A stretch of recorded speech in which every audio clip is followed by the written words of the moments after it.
las secuencias, esas tres secuencias, difusión, subtotalidad magnética o difusión por tensión en pacientes con TEC. Muy bien. Entonces empecemos por la secuencia de difusión. Entonces la secuencia de difusión es una secuencia de resonancia magnética que envía el movimiento de las moléculas de agua, ¿sí?, entre el tejido.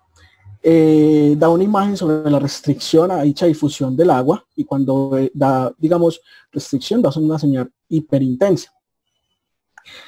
A mayor celularidad o edema del tejido, mayor restricción habrá, ¿sí?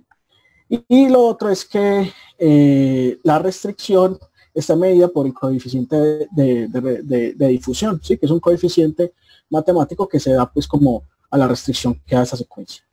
Entonces, una de las preguntas que uno se hace es, ¿será que esa secuencia de difusión me servirá a mí para hacer un diagnóstico de hematoma intraparenquimatoso o hemorragia subaracnoidea o subdural, ¿sí? Y me servirá para decir en qué estadio está, si es agudo, hiperagudo, crónico, subagudo.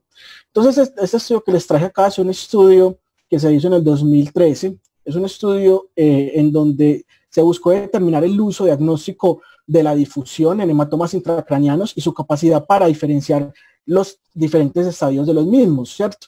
Fue un estudio de cohorte prospectivo. Se tomaron 67 pacientes entre 3 y 80 años, aquí hay un error, es 80 años. 35 pacientes tenían hematoma intraparenquimatoso, 18 pacientes tenían un subdural, 2 pacientes tenían epidural y 12 pacientes tenían hemorragia subaracnoidea. Y digamos, las secuencias se tomaron con una resonancia de 1.5 Tesla. Entonces, ¿qué mostró este estudio? Y es que se compararon pacientes que tenían hematoma intraparenquimatoso en diferentes estadiajes de acuerdo a la secuencia, comparados con otras secuencias convencionales, y lo que se mostró, por lo menos para el hematoma intraparenquimatoso, es que no hay una clara diferenciación o un claro diagnóstico con la difusión. Pues como ustedes pueden ver acá, en muchos de los estadios hay superposición de intensidades. Por ejemplo, estos dos, agudo y subagudo, los dos se ven hipointensos en la difusión e hipointensos en el mapa, ¿sí? También, por ejemplo, aquí hiperagudo, se ve hipointenso en los dos. Entonces no hay como una adecuada diferenciación o un diagnóstico certero que podamos hacer con este tipo de imagen para este tipo de hematomas intraparenquimatosos. También por el lado de los hematomas subdurales, se vio que no hay posibilidad, digamos, de hacer una adecuada diferenciación de hematomas subdurales agudos o subagudos. De pronto podría haber la oportunidad, digamos, de hablar de un hematoma subdural crónico o subagudo, pero digamos que tampoco hubo una gran capacidad para discernir ese tipo de patologías. Y en ninguno de los casos se logró determinar mediante la secuencia de difusión si el paciente presentaba o no una hemorragia subaracnoidea. ¿Sí? Respecto al estudio de los pacientes con hematoma epidural, pues no se pudo analizar porque como fueron solamente 2 pacientes, no fue suficientemente la muestra para poder hacer un análisis estadístico.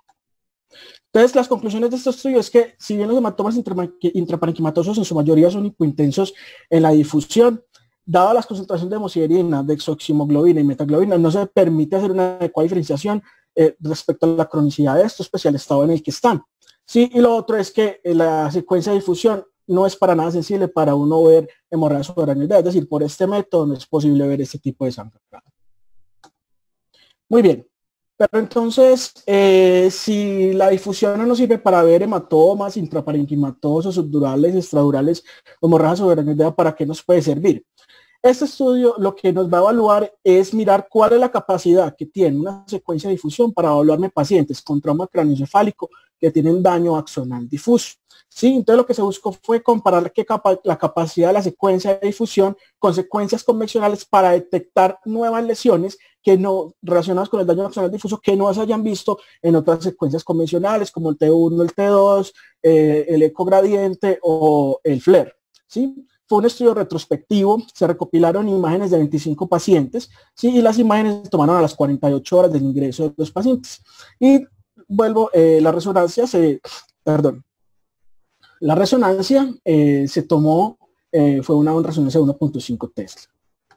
¿Qué mostró el estudio? Entonces, si nos fijamos aquí en este cuadrito, fue donde nos habla el número de lesiones detectadas por resonancia magnética, y vemos aquí el grupo 3, vemos que en este grupo 3 hubo del total de pacientes, del total de imágenes o de hallazgos, que fueron 427 hallazgos, el DW1 solito detectó 70 nuevos hallazgos, ¿sí? Y de esos 70 hallazgos, el 69% fueron lesiones nuevas, es decir, que no se habían podido detectar en otras secuencias como el gradiente o el FLAIR. Muy bien. La otra cosita que mostró este estudio fue que gran parte de esas lesiones que mostró la difusión se localizaban en la unión córtico-medular o en la sustancia blanca, ¿cierto? Y lo otro es que el número total de lesiones detectadas por el DWI junto con los otros fue de 310, o sea que siempre hubo una gran cantidad de lesiones que se pudieron detectar por este medio cuando nos referimos a pacientes que tenían daño axonal difuso. Lo otro es que este tipo de secuencia, como lo que es el edema, pues nos va a mostrar es daño axonal difuso no hemorrágico, ¿cierto? Aquí vemos unos ejemplos del estudio. Aquí vemos, por ejemplo, esa lesión acá en la difusión, ¿sí? Que no se veía en ninguna de esas otras secuencias, y en el mapa pues se ve hipointenso. Y esta otra lesión acá en el espleno del cuerpo calloso que tampoco se veía en las otras secuencias, que sí se ve en el mapa y en la difusión. Entonces la conclusión del estudio es que la secuencia de difusión ofrece información adicional respecto a la gravedad del daño axonal difuso, y posiblemente esto impacte en el pronóstico del paciente. Muy bien. Hablando ya de un poco de las secuencias de difusión por tensión o del DTI, entonces tenemos que es una secuencia que también está basada en el movimiento browniano de las moléculas de agua, pero es una secuencia que estima la urbanización de la sustancia blanca, es decir, ese movimiento de moléculas que se da en la dirección de los axones de la sustancia blanca, ¿sí? La forma de medición, pues, como de esa secuencia es la fracción de anisotropía, que la fracción de anisotropía se dice que entre más se acerque a 1, pues más anisotropía tiene, es decir, más se va a ir esas moléculas de agua por los tractos, y entre más se acerque a 0, va a ser más isotrópica, o sea, que quiere decir que menos organizado va a ser, ¿sí? Y hay otras mediciones, como es la difusión axial o la difusión radial, de la cual vamos a hablar un poco más tarde, que también son otros parámetros a tener en cuenta en este tipo de estudio. Muy bien, entonces, ¿qué papel tiene este tipo de secuencia en los pacientes con TEC? Básicamente, este tipo de secuencia se aplica solamente a pacientes que tengan, o a evaluar pacientes que tengan daño axonal difuso. Entonces, este primer estudio lo que nos trae es un metaanálisis sobre la capacidad que tiene la imagen por difusión, por difusión esta imagen, el DTI, para evaluar si tiene capacidad o no de detectar lesiones de la sustancia blanca en pacientes con trauma con TEC leve, ¿sí? Entonces el objetivo es, ¿cierto?, detectar estas lesiones en la sustancia blanca, específicamente en el cuerpo calloso, en pacientes con TEC leve. Entonces, los criterios de inclusión para este metaanálisis fueron 3. Estudios que tuvieran pues, secuencias con DTI, ¿cierto?, o relacionadas con una región específica, en este caso el cuerpo calloso y la cápsula interna. Estudios que compararan 3 participantes por cada brazo del estudio, ¿cierto?, y que tuvieran también reporte de resonancia convencional y que este reporte fuera normal. Muy bien, ¿qué mostró? Bueno, y antes de mostrar los resultados, pues este fue como el derrotero del estudio. Inicialmente se escogieron 592 estudios, pues, para buscar, pues, como en la literatura, de los cuales 524 se excluyeron por estos criterios de inclusión. Quedaron 68 estudios. De esos 68 estudios se excluyeron 40 estudios porque no tenían datos originales, o porque no tenían controles, o porque no era posible hacer comparación. Entonces, después de esto, quedan 28 estudios, de los cuales se sacaron 10 estudios que analizaban la sustancia blanca en su totalidad, y de ahí quedaron 19 estudios que evaluaban solamente puntos específicos, y estos se sacaron 6 que no eran ni de cuerpo calloso ni de la cápsula interna, y al final quedaron 3 estudios para hacer el análisis. Entonces aquí vemos los resultados, y lo que podemos ver es que, si ven acá, ¿sí?, en este punto, se ve que la fracción, ¿sí?, de anisotropía es mucho menor en pacientes que tienen TEC leve, lo que quiere decir que pacientes con TEC leve, donde se les encontró alteración de la fracción de anisotropía en el cuerpo calloso o en la cápsula interna, pues obviamente iban a tener como mayor repercusión, pues, en su en sus funciones neuropsicológicas más adelante, ¿cierto? Porque miren que pacientes, miren que ningún paciente que tenía TEC leve, pues son muy pocos, estudios mostraron que tenía pues anisotropía hacia el 1 o con organización. Entonces, ¿qué conclusión tiene el estudio? Es que la DTI nos permite detectar daños microestructurales en la sustancia blanca no detectados por otros métodos convencionales por resonancia magnética, ¿sí? O sea, nos permite pues como detectar unos hallazgos adicionales. Y es importante pues que sea en pacientes con TEC leve, que uno pensaría que no tienen ningún tipo de daño. Muy bien, pero ¿será que este estudio también nos permite mirar si con el tiempo, es decir, a largo plazo, los pacientes que hayan tenido un trauma craneoencefálico, nos permitirá este estudio determinar si ese paciente tendrá una alteración mayor neurofisiológica o tendrá un sustrato anatómico para eso? Entonces, este estudio lo que nos quería evaluar era si, lo que nos evaluaron fue si cambios en la fracción de anisotropía, ¿sí? A los 6 meses, se relacionaba, a los 6 meses del trauma craneoencefálico se relacionaba con cambios en las funciones neurocognitivas.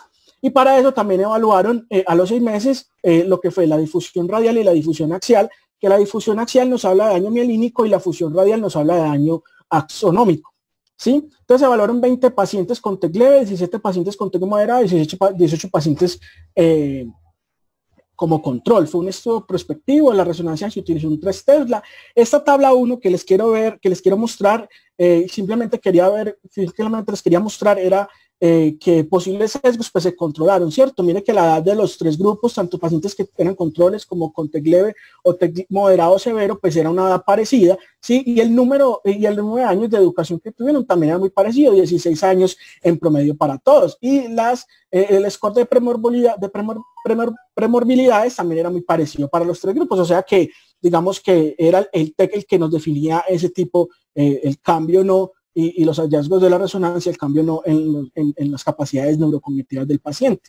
Entonces, ¿qué demuestran los resultados? Yo sé que esta tabla está como muy grande, pero quiero mostrarles solamente 2 cosas. Cuando se compararon los pacientes control con pacientes con TEC leve, estos dos parámetros, afectación del fascículo longitudinal superior, ¿sí?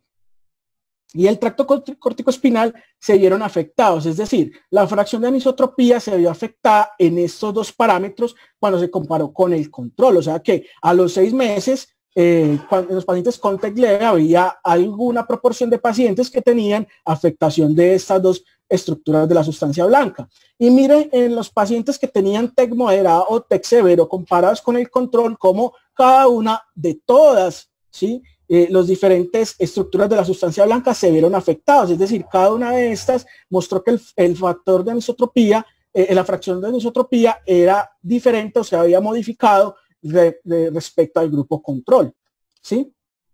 Y entonces, cuando analizaron si esto afectaba las funciones neurocognitivas de los pacientes, ¿sí? Centrados principalmente en las capacidades ejecutivas de memoria de atención, aquí en blanco vemos los pacientes con TEC leve y en gris vemos los pacientes con TEC moderado y TEC severo. Y ese es el Z-score. ¿Qué nos dice? Y es que el cambio, ¿sí? O la diferencia de la fracción de anisotropía en valores de Z-score fue mucho mayor para las 3 variables de la función neurocognitiva en pacientes que tenían TEC severo, TEC moderado o TEC severo, ¿sí? Y esta otra tabla lo que nos va a evaluar es la difusión axial, que les recuerdo evalúa el daño mielínico, y la difusión radial evalúa el daño del axón, ¿sí? Entonces, esto también es con base en el cambio de estos parámetros respecto a los controles dados en desviaciones estándar. Entonces, lo que vemos es que en gris son los pacientes que tenían TEC moderado o TEC severo, y los blanquitos eran los de TEC leve. Entonces, vemos que eso es mucho mayor la cantidad de cambios que se ven tanto en el daño mielínico como en el daño axonómico de los pacientes. Entonces, ¿qué conclusiones trae este estudio? Es que los pacientes con TEC moderado y severo, ¿sí? Se mostró una reducción de la integridad de la sustancia blanca en las 13 regiones evaluadas. En el TEC leve solamente se vio afectado el fascículo longitudinal superior, el extracto sagital y el tracto corticoespinal, ¿sí? Hay un aumento significativo de la difusión axial y radial, lo que indica daño mielínico y axonal. Y lo otro es que el TEC moderado y severo se relacionó con la afectación de los 3 dominios evaluados: memoria, atención y ejecución. Pero entonces uno se pregunta, ¿solamente es el TEC moderado y severo los que se relacionan con esta alteración de esos parámetros? Pues este estudio, que es un estudio del 2015, lo que buscaba evaluar era precisamente eso. Si los pacientes con TEC leve, ¿sí?, podían tener hallazgos en el DTI que pudieran correlacionarse con daño neuropsicológico a largo plazo. Entonces, un estudio que se hizo con una resonancia de 3 Tesla, un estudio retrospectivo de casos y controles, 69 casos y 19 controles, y el objetivo era determinar si los cambios paramétricos de la sustancia blanca con el DTI temprano se correlacionaban con daño neuropsicológico. Se evaluaron los parámetros con resonancia a las 48 horas y a los 6 meses. Y la forma en evaluar esa escala neuropsicológica fue con esta escala, que era una escala estandarizada. Muy bien. Los resultados son estos. También sé que es una tabla muy grande, pero lo que quiero resaltar es esto. Miren, en los pacientes que tuvieron TEC leve, ¿sí?, en su fase aguda, la fracción de anisotropía se vio alterada, por lo menos en varias estructuras de la sustancia blanca, afectando de forma significativa el lenguaje, ¿sí? Y también la difusión radial también se ve afectada por lo menos en 2 estructuras, afectando la atención de los pacientes en la fase aguda. Pero miren la fase crónica. La cantidad de alteraciones en la fracción de anisotropía y en la difusión radial, y la cantidad de afectación en las 3 áreas, en las 4 áreas evaluadas con esta escala neuropsicológica. Entonces vemos que estos pacientes que tienen TEC leve, ¿sí?, cuando se les hace esta resonancia magnética, muestran hallazgos importantes en el DTI, y además de eso se correlaciona con la capacidad, pues, como de aprendizaje y las capacidades en sus funciones neurocognitivas de estos pacientes. Entonces la conclusión es que el TEC leve genera alteraciones en la sustancia blanca que de una forma temprana y tardía, y estos cambios se relacionan con el déficit neuropsicológico de estos pacientes. Muy bien, pero ya hablando, dejando pues como el TEC leve de lado, ¿será que el valor de difusión, el valor de difusión por DTI tiene algún factor pronóstico en pacientes con TEC severo? ¿Cierto? No en la función neurocognitiva, sino en su capacidad funcional. Entonces, lo que se hizo fue determinar si el valor pronóstico, los valores del DTI y del DWI, ¿cierto?, la difusión, se hizo pues juntos estos 2 parámetros, tenían algún valor pronóstico en esos pacientes, y si se relacionaba o no con la escala de coma de Glasgow el ingreso de esos pacientes. Fue un estudio prospectivo de 59 pacientes. Entonces los resultados, realmente el estudio tenía pues como muchas gráficas, pero esa tablita se las quise traer como para resumirles los resultados del estudio. Acá se evaluaron todas en conjunto la sustancia blanca cerebral, ¿sí? Y lo que se encontró fue que el coeficiente de difusión y esta cosita que es el daño axial, la difusión axial, que se corresponde con el daño mielínico, fueron los que más se relacionaron con peores parámetros para pacientes que tenían TEC severo o que tenían la muerte. Me explico, es decir, estos pacientes que tuvieron TEC severo o que en las primeras 48 horas tuvieron la muerte, tenían unos parámetros más afectados de la difusión y de la difusión y la difusión axial, ¿sí? Por lo que esos parámetros se correlacionan de forma significativa con el pronóstico de esos pacientes a corto y a largo plazo. Entonces, la conclusión de este estudio fue que los cambios en los parámetros de la sustancia blanca afectan el desenlace clínico y la posibilidad de rehabilitación de los pacientes a largo plazo, porque obviamente ustedes saben que un paciente que entra con una escala de coma de Glasgow muy baja, digamos que la probabilidad de recuperación es muy baja, mucho. Muy bien. Ahora respecto a la secuencia de susceptibilidad magnética o secuencia SWI. Entonces esta secuencia identifica elementos diamagnéticos, paramagnéticos y ferromagnéticos, y lo que hace es que nos permite detectar la presencia de sangre o elementos metálicos como el calcio, magnesio, zinc o hierro en la tomografía. Entonces nos preguntamos también si esta secuencia nos permite detectar pues sangrados, digamos que nos permite caracterizar de forma acertada a los pacientes con hematomas intracranianos, principalmente un arreglo de la secuencia que es la fase, ¿cierto? SW con fase. Entonces, esto fue un estudio que se hizo en el 2014, y el estudio lo que quería era caracterizar las lesiones hemorrágicas con secuencia SWI, ¿sí? Fue un estudio retrospectivo, se analizaron resonancias de 43 pacientes para esto. ¿Qué demostró este estudio? Entonces, en pacientes con hemorragias extraxiales, ¿sí? Digamos que hubo una gran heterogeneidad en la secuencia fase de esta SWI, ¿sí? No fue posible, digamos, decir en qué estadio estaban. y si pues realmente qué era sangre y qué no.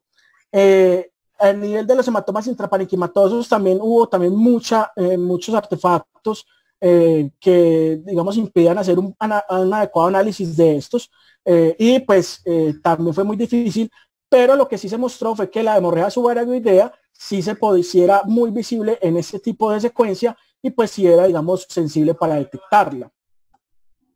Entonces la conclusión del estudio es que las lesiones hemorrágicas intracelulares no caracterizadas en las secuencias SWI de fase, pero sí en la secuencia SWI magnética, y es porque ahí se ve pues como las lesiones hemorrágicas se ven hipointensas. Y este otro estudio que era del año pasado respecto al que les mostré, también evaluaron lo mismo y llegaron a unas conclusiones pues como similares, en donde se ve que este tipo de secuencia SWI fase permite detectar la hemorragia subaracnoidea de una forma pues como acertada, diferente pues como a los otros elementos. Muy bien. Entonces, este otro estudio, lo que les traigo es, bueno, ya dijimos que para los hematomas extradurales, subdurales y para los intraparenquimatosos, pues es difícil como hacer detección de los mismos. Entonces, en un paciente que tiene TEC, a un servicio de neurocirugía y se le indica una resonancia magnética, esta secuencia, ¿qué otra información adicional nos puede brindar? Entonces, eso fue un estudio, ¿sí?, que se hizo en el fue un estudio retrospectivo donde se evaluaron 3.710 pacientes. Los criterios de inclusión fueron pacientes con indicación de neuroimagen. Y el objetivo fue, ¿cuál es la capacidad de la secuencia SWI para aportar nueva información en la resonancia de esos pacientes? Entonces yo aquí solamente pues ellos evaluaron pues diferentes aspectos como tumores, malformaciones venosas, pero yo quiero solamente centrarme en dos cosas, que es el tema de este seminario, que es el trauma. Y fueron los pacientes con hemorragias extractiales. Entonces, en los pacientes con trauma encontraron 21 hallazgos positivos con esa secuencia, y 9 de esos 21, y 9 de esos, ¿sí me escuchan bien? ¿Aló? Sí, hola. Sí, dale, te escuchamos. Y 9 de esos 9 pacientes, de esos 21 hallazgos nuevos que no se habían encontrado en las otras secuencias. De esos 9 hallazgos nuevos, la mayoría fueron lesiones por cizallamiento hemorrágica, es decir, lesiones por daño accional difuso, ¿sí?, y hemorragia subaracnoidea. Y de los pacientes que tenían hemorragias extraxiales, 56 hallazgos se detectaron en el SWI, y de esos 34 hallazgos eran nuevos, y de estos ya eran o sangrados intraventriculares o hemorragia subaracnoidea. Muy bien, entonces la conclusión de este estudio es que la secuencia SWI es útil para detectar y caracterizar la hemorragia subaracnoidea y las microhemorragias por cizallamiento que se dan en los pacientes con daño axonal difuso. Ya vimos que esa secuencia SWI nos permite también como aportar nuevos hallazgos en los pacientes donde se estudian pues como lesiones hemorrágicas, pero entonces este estudio que les traigo acá era para mirar qué tanto valor pronóstico tiene esa secuencia SWI en los pacientes. Entonces lo que quería era comparar el desenlace a los 6 meses y 12 meses de acuerdo a la escala GOES respecto a los hallazgos del SWI al ingreso. Fue un estudio prospectivo, se analizaron 40 pacientes entre niños y adolescentes, ¿sí?, y se agruparon en 2 grupos, pacientes que ingresaban con Glasgow menor de 8 y pacientes que ingresaban con Glasgow menor de 4. Entonces los resultados que mostraron fue, y es que los pacientes que tenían un Glasgow menor, sí, un Glasgow menor de 8, tenían una alteración en el SWI, ¿sí?, mucho mayor que los pacientes que tenían un Glasgow mayor, y que el volumen de las lesiones que presentaban los pacientes con Glasgow menores era mucho mayor en el SWI. Y lo otro que mostró el estudio es que el número de lesiones que afectaron con el SWI fueron mayores en pacientes que tenían TEC severo o que tuvieron TEC severo, moderado o muy severo, y que el volumen promedio de lesiones fue mucho mayor en los pacientes que tenían también este Glasgow bajito de ingreso. Entonces, esto que mostró que los hallazgos del SWI se pueden correlacionar con la gravedad del ingreso de las lesiones de estos pacientes, y eso nos puede dar un pronóstico a largo plazo para mirar cómo está esa capacidad neurocognitiva en estos pacientes. Entonces, la conclusión es que el número y el volumen de las lesiones vistas en el SW se relacionan significativamente con la escala de Glasgow al ingreso del paciente y con la escala GAUSS a los 6 y 12 meses. Muy bien.